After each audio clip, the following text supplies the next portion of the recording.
Well, we can speak now to Dr. Natasha Kuhrt from the War Studies Department at King's College in London. Thank you very much indeed for finding the time to speak to us on the programme, Dr. Kuhrt.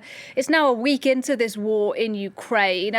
Clearly, Russian forces have struggled. They don't control any city as we understand it today. Do you therefore think that Russia is going to change tack and target civilian centres more directly? Yeah, I think that's very likely, because if you look at the way that they've operated in previous conflicts, such as Chechnya or Syria, you can see that Russia is by no means hesitant in targeting civilian areas. It is different in a way, isn't it? Because Aleppo, for example, a country that didn't have a particularly close relationship, Syria didn't have a particularly close relationship with Russia before the war. Ukraine is not only Russia's neighbour, but it is a country where many Russians have families. Do you think that Russian fighters will actually be willing to besiege and attack Russian cities in the way that we saw in places like Aleppo? There may be some, of course, who may refuse to follow orders or even desert, but the vast majority will probably be too scared to disobey orders because of what might happen to them if they do.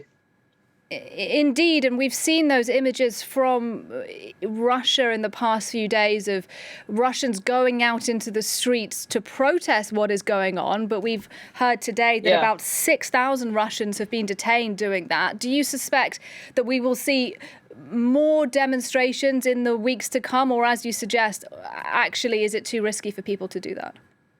Well, it's already too risky for people to do it. So only the very, very bravest of people are coming out onto the streets. And obviously, it's a massive country, so it's difficult to generalize. But I think the thing is that it is going to become more difficult because even, for example, people who are trying to leave the country, a lot of people are trying to leave Russia to go to Armenia, for example, or Turkey, and their phones are being checked on the way out by the intelligence services, to see who they're talking to and so on. So those kinds of internal repressive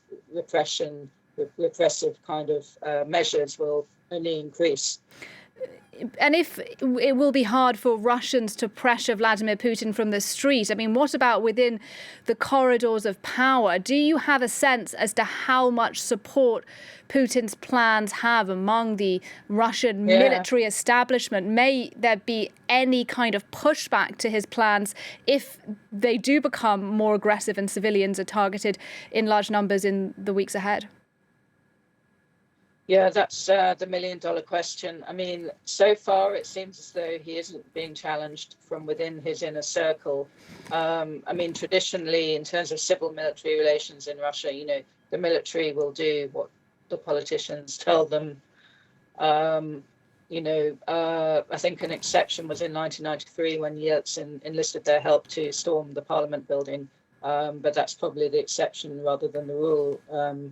On the other hand, there seem to be some signs, very nuanced signs, that, some in the military are not happy about this move, and that, the idea was that, only Donetsk and Luhansk would be targeted. We're still trying to work out, to be honest, what, the kind of military really think about this.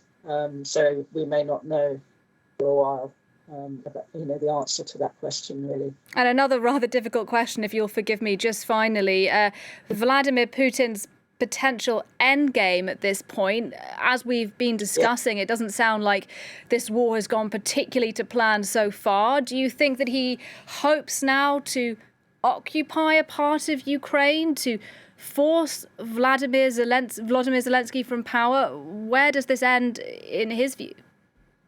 Yeah, I think that's the thing. It's not clear whether there is an end game, although I would point you to an article that was published a few days ago by RIA Novosti, but then retracted again. And it seemed to be something that they had in readiness for a possible Russian victory.